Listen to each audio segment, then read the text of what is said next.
years, STP has been developing products to help cars run at their peak performance. To get the inside track on NASCAR racing, go to NBCSports.com/Inside NASCAR.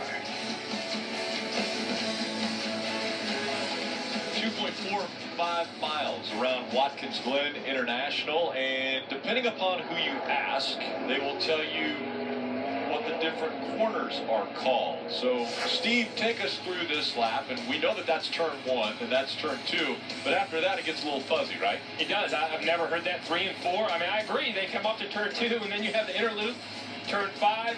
I have heard turn 5, but I don't call it turn 5. And then you have 6 and 7. So basically, in my world, you have turn 1, turn 2, 3 and 4. That doesn't count. That's the middle S and the top S. The inner loop, I call it the bus stop. Turn 5 is the carousel.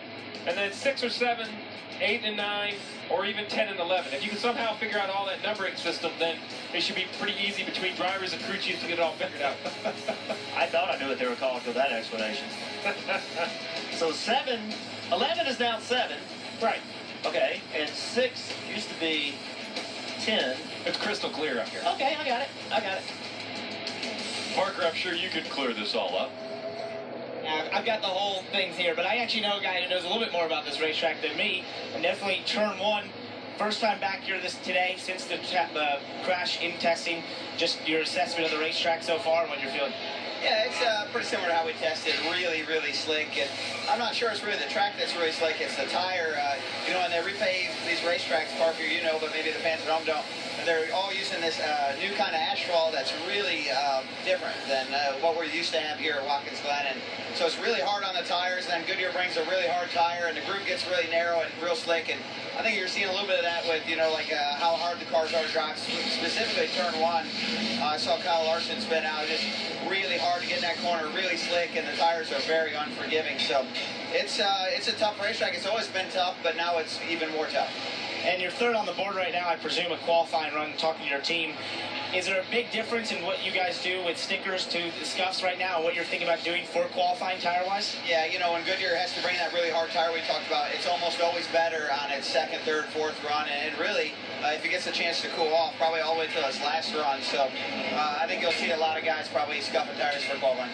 Brad Chezz, he's going to be scuffing those tires for qualifying. Rick?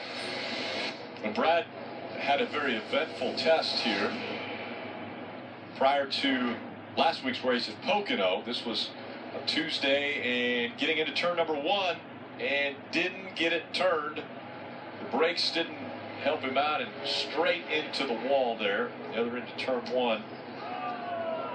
And you will see what that car looked like after that crash.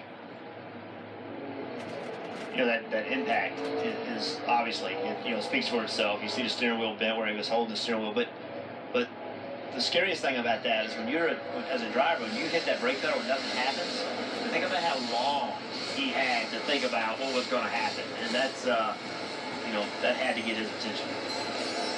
You heard Brad talk about how difficult this racetrack is with the tire and asphalt combination. Well, one of the favorites for the weekend, really looking for a win here, is A.J. Allmendinger. And you see right here, he's going into the bus stop. He takes that first left. You have to get the car turned, and he hits this curve here. And then as he turns back to the right to get into the carousel, it's just so easy to have an issue there. And you see the right front tire smokes a little bit. I don't know if he ends up having a leak right there, but it seems like a lot of smoke out of that 47 car leaving the carousel. There.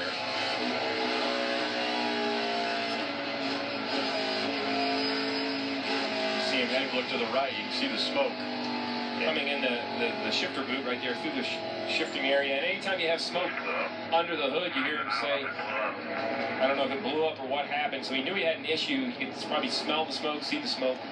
Hey, watching at home, you're like, well, why hit the curves that hard? If it's that hard on equipment, or why do it? Because it's faster.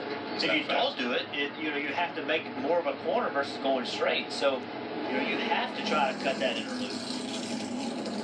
The biggest advantage in this is whatever the problem is, you have to fix it. Like we talked about earlier with Casey Kane, you're eating time, you're losing track time. Now this gets into when you can make your mock qualifying run. So this team may be in a position where when they get ready to go tomorrow, they may not have an opportunity. You see the oil coming, or whatever that fluid is. they may not have an opportunity to make a Q run. Their first Q run may be tomorrow afternoon. We already heard his frustration rate. Lacking qualifying time is only going to add to his frustration of the weekend.